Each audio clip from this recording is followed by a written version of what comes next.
Welcome to It's a Mystery, where we take you into the world of the unknown. We'd like you to come with us on this mysterious journey. Do you know how to improve your mind? We attempt to unravel the mysteries of memory. We uncover the mysteries hidden deep inside an old attic. This one will baffle you. And what will your family look like in the future? You'd be surprised.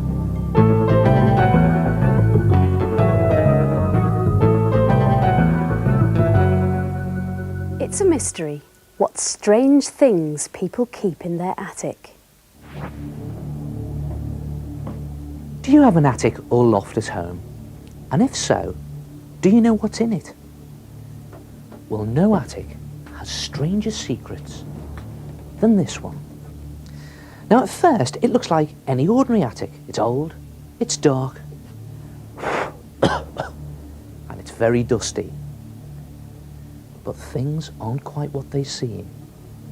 There are some very strange things in this attic. For a start, there's a huge set of very old-fashioned scales here with what looks like the remains of some herbs and spices. And here's a mortar and pestle, obviously for grinding the herbs. But look what's down here. Leeches. Weird kitchen? Maybe.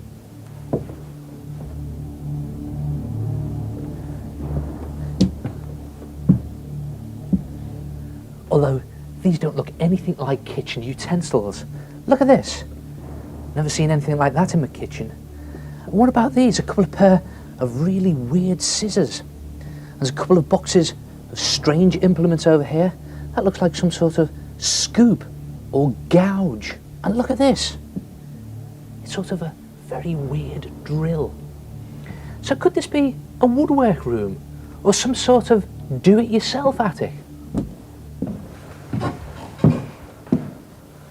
Well, it's a lot lighter in this part of the attic. But you know, it looks like some sort of auditorium for some kind of audience. In fact, there's another clue.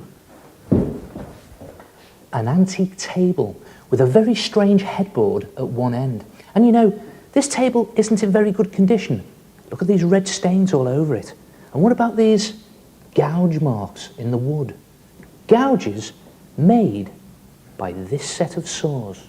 And look what's under the table. A tray of sawdust. You know, maybe there was a woodwork masterclass here. So, this attic contains all of these bizarre things, but what are they for? And why are they in an attic? Well, let's just recap on the clues. There's the herbs, the leeches, those implements, and this very weird room. Any ideas? Well, just to baffle you even more, the attic is in the top of this church. So, could it be that this attic was used to hold special woodwork masterclasses? Was the attic used by chefs to concoct recipes from a bygone age? Or was it a secret location for more sinister goings-on? What do you think? The answer is quite simple. Over 200 years ago, this church was connected to a hospital. The hospital was short of room, so they built an extra operating theatre in the attic of the church. Now, when the hospital was moved, they sealed up the operating theatre and it was forgotten about for nearly 100 years until it was rediscovered in the 1950s when someone broke in. In fact, this attic is the oldest operating theatre in Britain. The operations were performed here on this very table in front of a crowd who was stood in the auditorium. The saw marks on the table are real and they were made during the operations. In fact, there were up to 200 amputations every day. Not one of them took more than a minute, and the record for a leg amputation was 27 seconds. And just think about this. All of these operations were performed before the invention of modern painkillers. Ouch. The box under the table was to soak up most of the blood running off the table. In fact, there was 3 inches of sawdust underneath the floorboards to stop the blood trickling onto the heads of the church congregation below.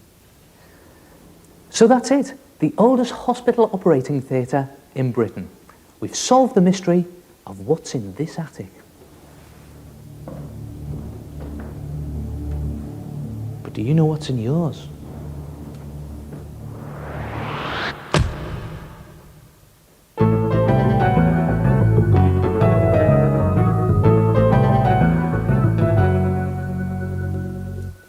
It's a mystery how you can improve your memory.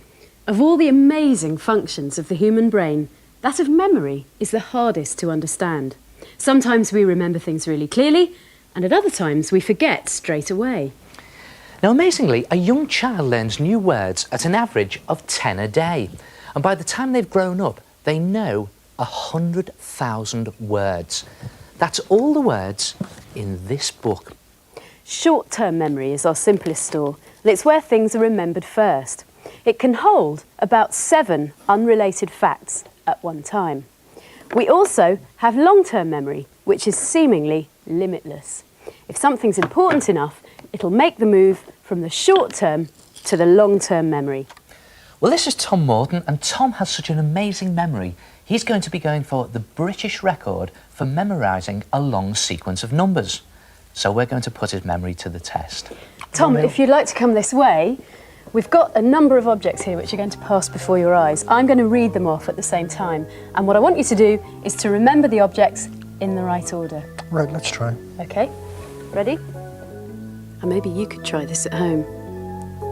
A cockerel, a garden gnome, a 15-cup teapot, some large carrots, a DC-9 Super 80 aeroplane, pink inflatable lips, a wooden clog, porcelain vase with cat detail, plastic lobster, a cuddly toy, a school bell, a cheeseburger, a piggy bank, a gold watch, and a plastic plant.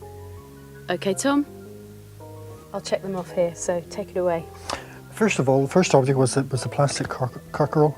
Then the second object was the little garden with the wee red fish in it. Then we had I think it was a big teapot, and I think it was enough for 15 cups, the big silver teapot for the gas ring. Then we had the 4 carrots with the green stems on the end. We had the model airplane on this in the plastic splint. It was a DC-9 Super 80 airplane, Douglas. And then we had the plastic inflatable lips. Then we had what about the big clog? I think it was a big wooden clog with the writing on the side. Then we had the big vase, and on the vase there was 2 cats, two cat detail.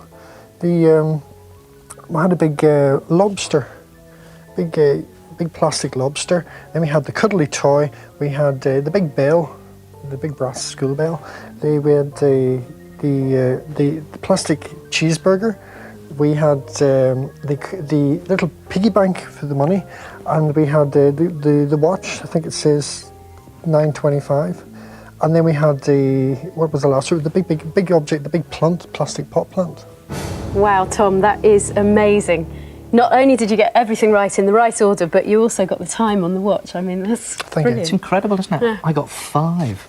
In fact, Tom's memory is so incredible that he can remember a list of more than 20,000 numbers, all in the right order. They're written down on this strip of paper, which stretches over 1/4 mile long. And I think we've proved you've got a fantastic memory. Is it easy? Memory is easy, provided you use a system to organise your thinking. It's based on the idea of association. And the most important thing about association is use your imagination and create feelings and images. Try it at home, it works. Should we try it here and now? Yeah, why not? All right, let's think of some objects then. A policeman. Roller coaster? Plate of fish and chips. A washing line. A computer screen. A haunted castle. And a newspaper. Right, there's 7 objects. If we could do what we said a minute ago, just relate them to each other. First of all, we're going to relate, we've got we've got a policeman. He gets on the roller coaster. The policeman's on the roller coaster. He pulls off his hat. He eats fish and chips. Okay, he's very, very sweaty because he's scared on the roller coaster. So he takes his shirt off. He hangs it on a washing line at the back of the the roller coaster, goes down the hill. At the bottom of the hill, he crashes into a big computer screen. On the computer screen, they're playing haunted castles, and everybody in the haunted castle is reading a newspaper. I've got a really clear picture. I can see the picture in my head. Okay, let's try it. Start with the policeman. Eating... Oh, no, on the roller coaster first. Yeah. Yeah. He's eating fish and chips Yeah. out of his hat. Yeah. He Gets down, goes gets sweaty, down, it's all takes his sweaty. shirt off, Yeah. puts it on the washing line, that's right. He goes down the dip, crashes through a computer screen. And on the computer They're screen... playing Haunted Castles. Yeah, and everybody's Reading a a newspaper. It works. That's on. fantastic. Thanks very much, Tom. I never thought I'd be able to do that. Did you remember them all? Well, that's how you can improve your memory. Just think in pictures and tell a story. It's so clever.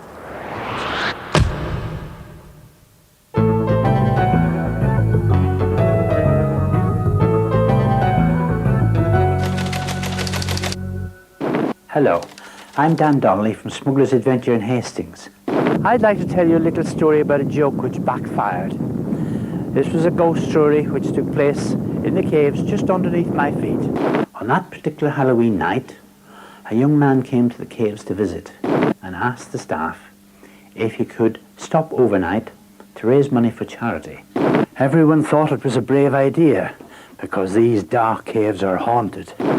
Well, the night of Halloween came, and the man settled down beside one of the exhibits, a laughing, cackling skeleton.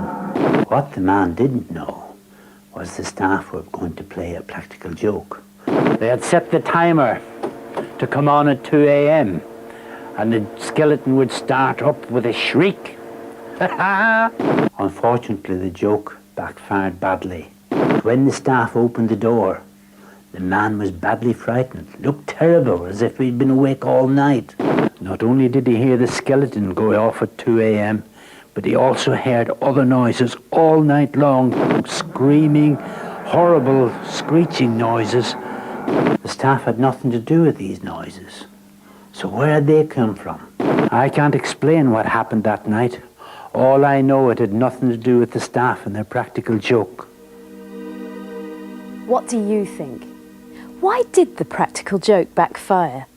What caused all those mysterious extra screeches and screams that terrified the man so much? Well, we found on closer investigation that hundreds of years ago, the ancient caves and winding passages used to be used as a hospital for wounded soldiers, and before that, as a secret hiding place for smugglers to stash their goods. Some people say that the ghosts of these men still haunt the caves. Could this have been what scared the man so much? Are the caves really haunted? What do you think? I used to think all these ghost stories were made up, but now I've changed my mind.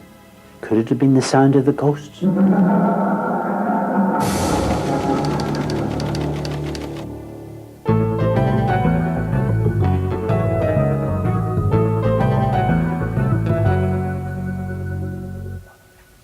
Yeah. It's a mystery to me why a spider doesn't get stuck in its own web. I mean, when you see a spider's web, there's always a lot of little bugs and flies caught in the sticky threads, aren't there? The spider's web is an amazing feat of nature's engineering. And if we humans could make one, the web would be as sticky as syrup, It would be as strong as steel, as stretchy as elastic. and of course, it would be as fine as hair. And when you look at a spider spinning its web, it's a real mystery why it doesn't get caught up in it along with its prey. Well, it's all to do with sticky and non-sticky silk. The basic structure of the web, which the spider spins first, is made from non-sticky silk. This is made inside the spider and comes out near its bottom. It comes out in liquid form, but when it makes contact with the air, it gets harder. A bit like this spray string. It's liquid inside the can or inside the spider, but when it squirts out and makes contact with air, it hardens. Once it's made the basic shape, the spider starts from the middle of the web and makes wide temporary spirals, again out of non-sticky silk.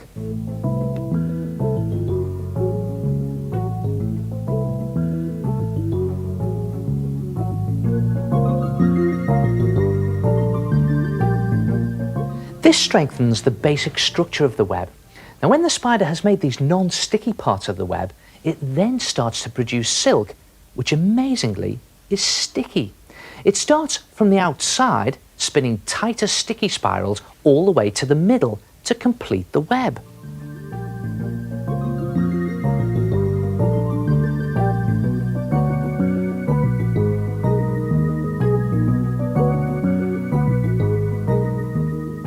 When it's finished, the spider then knows which bits of its web are sticky and which bits are not, and so knows to walk around on the non-sticky bits. So that's why a spider doesn't get caught in its own web.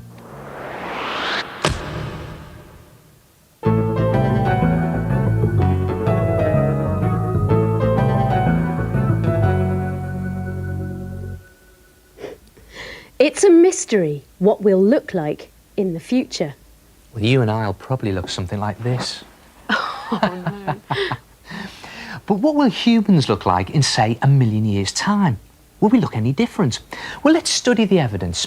Now, 3 or 4 million years ago, our ancient ancestors would have had much hairier legs, and their big toe would have stuck out a bit like the thumb on your hand. And ancient man would have had much shorter legs, but longer arms that reached his knees. And look at this face. There he is. He had a much smaller brain with a massive sticking out jaw to help chew all that rough and tough food. Now, just look at how we've changed.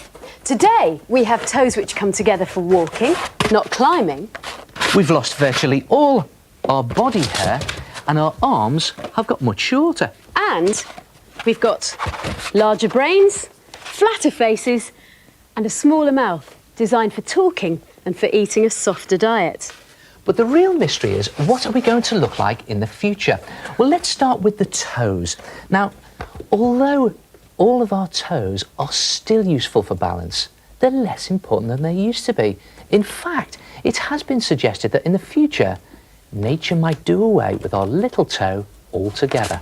What about our bodies? Well, over the years, our skeleton has been getting lighter to suit our lazy lifestyle. Now, you've seen how our jaws have shrunk as our diet has changed. Well, what about this? Open wide. Our mouths are no longer big enough to hold all of our teeth. That's why we have problems when our 4 wisdom teeth try to come through. There's no room left. And in the future, we'll probably lose our wisdom teeth and just make do with the other 28 teeth. Also, over millions of years, our faces have become flatter and our heads narrower and taller as our brains have changed shape. It might be that our brains get bigger and our heads get taller and our mouths get smaller. So, OK, what will we look like in the future? Well, future members of your family may look like pear-shaped dwarves with 4 feeble toes and bug eyes. Or maybe your family will look like this.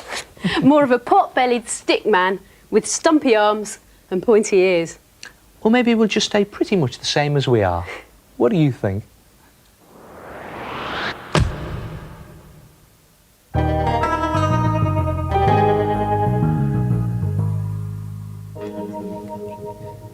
Well, there we are. Some of the world's mysteries we've solved, yet some remain unsolved. Join us next time when we delve into some more. But here's one last mystery for you to solve. A gentleman in a Rolls-Royce parks right outside a hotel on Park Lane. He immediately knew he was bankrupt. How did he know? Can you solve the mystery? We'll reveal the answer next time. Last week's final mystery was, where should a lady build a house if she wants all the windows on all of the sides to face south? The answer is on the North Pole.